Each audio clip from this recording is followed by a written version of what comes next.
बिस्मिल्लाहिर्रहमानिर्रहीम। मोहतरम नाजरीन, अस्सलाम वालेकुम। पुराने ज़माने में एक हुक्मरान किसी इलाके पर हुकूमत किया करता था जो जालिम और मुनकर खुदा था, लेकिन उसका वजीर तौहीद परस्त और अहले ईमान था। वजीर ने बहुत कोशिश की कि बादशाह को इस गंदे कामों से निकाल कर तौहीद पर आमादा करे, लेकिन उसकी कोई भी कोशिश समर आवर न हो सकी। एक मर्तबा वजीर ने एक माहिर इंजीनियर को अपने पास बुलाया और कहा कि मैं चाहता हूँ कि तुम बादशाह सलामत के लिए दूर दराज जंगल में एक महल बनाओ। वजीर ने कहा, मैं तुम्हें इस काम के लिए मुंह मांगी कीमत देने को तैयार हूँ, लेकिन याद रहे कि ये महल अपनी मुद्दत में ही तैयार हो, और याद रहे कि इस बात की बादशाह और उसके वजीरों को खबर ना हो। उस इंजीनियर ने वजीर के हुक्म की तामीर की और थोड़े ही अरसे में उस जंगल में अजीम और आलीशान महल तामीर कर दिया। उसके बाद वजीर ने सुल्तान को शिकार करने की दावत दी।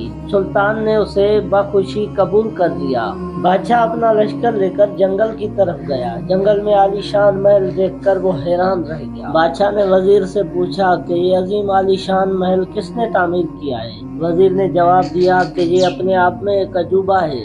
हम जैसे ही इसके करीब जाएंगे तो इसकी हकीकत अपने आप ही वाज़ेह हो जाएगी। चुनाचे बादशाह और वजीर उस महल के करीब गए। बादशाह ने जैसे ही महल का हुस्न देखा तो बादशाह की आंखें फटी की फटी रह गईं। उसने अपने वजीर से कहा कि मैं हैरान हूँ कि इतना आलीशान महल इस जंगल में किसने बनाया। वजीर ने जवाब दिया, बादशाह सलामत, पिछली सर्दियों में सैलाब आया था और जब सैलाबी रेला यहाँ से गुजरा तो सैलाब ने यहाँ बड़ी मिट्टी पत्थर डाले और फिर कुछ दिनों बाद पानी खुश्क हुआ तो मिट्टी और पत्थर एक दूसरे के साथ पेवस्त हो। इसके बाद सैलाब आया तो वो अपने साथ लकड़ियां बहा कर लाया, और जब लकड़ियां जहां पहुंची तो यहाँ रुक गई, और चंद ही दिनों में उन्होंने दरवाज़ों और छत की एक शक्ल इख्तियार कर ली।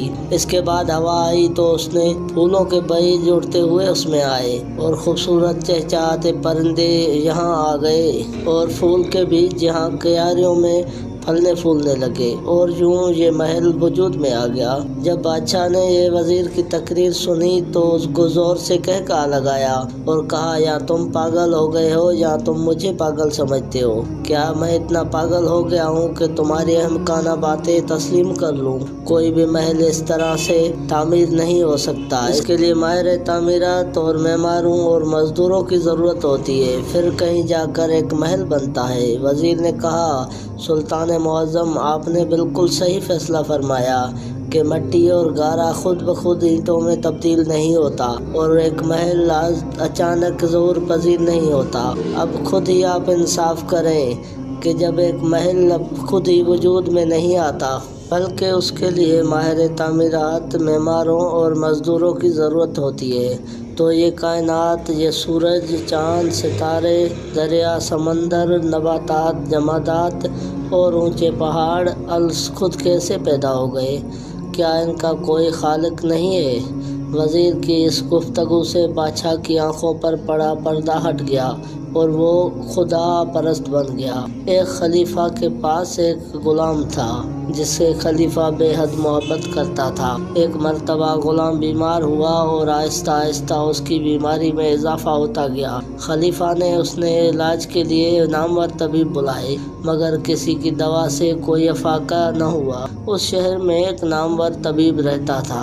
खलीफा ने उसे भी बुलाया। उसने गुलाम को मुलाहिजा किया और इस नतीजा पर पहुंचा कि उसे जिस्मानी तौर पर कोई तकलीफ नहीं है, अलबत्ता उसका वजदान नाखुश है। उसे कोई रूहानी रोग लगा हुआ है। तबीब ने वहाँ पर मौजूद तमाम तीमारदारों को हटा दिया, और जब उस कमरे में कोई बाकी न रहा तो उसमें मरीज़ ने कहा, मैंने पूरी तवज्जो से तुम्हारा मुआयना किया है, तुम्हें ज़ाहिरी बीमारी की कोई शिकायत नहीं है, अलबत्ता तुम्हारा ज़मीर सख्त नाखुश है। अब तुम बताओ कि ये परेशानी तुम्हें क्यों लाहक हुई है, और याद रखो, जब तक तुम सही सही इसका सबब बयान न करोगे उस वक्त तक मैं तुम्हारी कोई मदद नहीं कर सका। ये सुना तो गुलाम ने अपने सर झुकाया, और फिर कुछ देर बाद उसने कहा कि ये नमक हरामी की अजियत है जिसे मैं झेल रहा हूँ।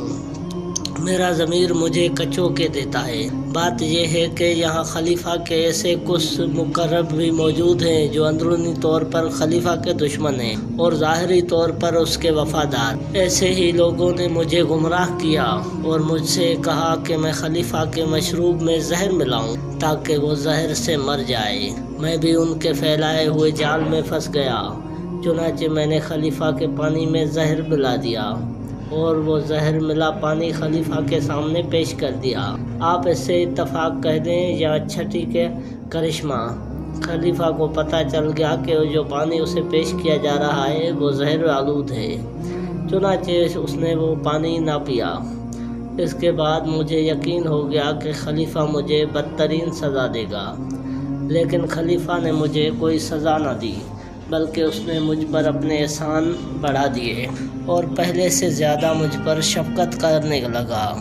اس کے اس حسن سلوک نے مجھے شرمندگی میں مبتلا کر دیا اور میرے ضمیر نے مجھے کچوکے دینے شروع کر دیے، جس کی وجہ سے میں بیمار ہو گیا، اور یقین ہے کہ جب تک میں مر جاؤں اس وقت تک میرا ضمیر مجھے کچوکے دیتا رہے گا اور میں اندرونی عذاب میں مبتلا رہوں گا۔ یہ واقعہ ہمیں پیغام دیتا ہے کہ فریب خوردہ انسان، کیا تیرا معاملہ اس غلام جیسا نہیں ہے؟ تجھے معلوم ہے کہ خدا رگے تن سے بھی قریب ہے اور وہ تیرے اعمال و جرائم کو بھی دیکھ رہا ہے، اس کے باوجود وہ تجھ پر مسلسل احسان کیے جا رہا ہے۔ کیا تیرا ضمیر تجھے شرمندہ نہیں کرتا؟ ایک صحرائی عرب رسول خدا صلی اللہ علیہ وآلہ وسلم کی خدمت میں حاضر ہوا اور اس نے آپ سے عرض کیا، یا رسول اللہ، آپ نے لوگوں کو تو بڑی بڑی دعائیں تعلیم دی ہیں، لیکن میں ایک ان پڑھ شخص ہوں، لمبی دعائیں میں یاد نہیں کر سکتا۔ آپ مجھے کوئی مختصر سی دعا تعلیم فرمائیں جس سے خدا راضی ہو اور میری دنیا و آخرت بھی سنور جائے۔ رسول کریم صلی اللہ علیہ وآلہ وسلم نے فرمایا، تم صرف یہی دعا مانگا کرو، خدایا تو میرا رب ہے اور میں تیرا بندہ ہوں، تیرے لیے یہی کافی ہے۔ اتنی مختصر دعا سن کر بدی بہت خوش ہوا اور آپ صلی اللہ علیہ وآلہ وسلم کو سلام کر کے چلا گیا۔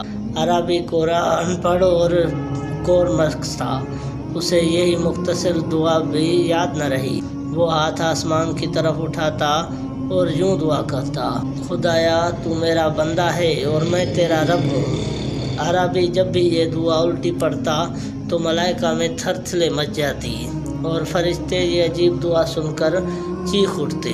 ایک دن جبریل امین رسول خدا صلی اللہ علیہ وآلہ وسلم پر نازل ہوئے اور انہوں نے کہا، یا رسول اللہ، آپ نے ایک غور مکس شخص کو دعا تعلیم دی تھی اور وہ اسے الٹا پڑھتا ہے، جس کی وجہ سے وہ کفر کا ارتکاب کر رہا ہے۔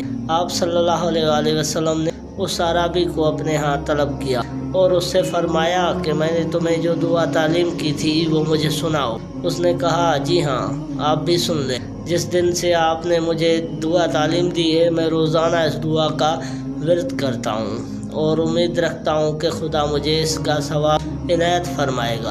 یہ کہہ کر اس نے اپنی الٹی دعا آپ صلی اللہ علیہ وآلہ وسلم کو سنائی۔ نبی کریم صلی اللہ علیہ وآلہ وسلم نے اس کو فرمایا کہ تو نے الفاظ کی ترتیب بدل دی ہے، خبردار اس طرح سے آئندہ نہ پڑھنا ورنہ کافر ہو جاؤ گے۔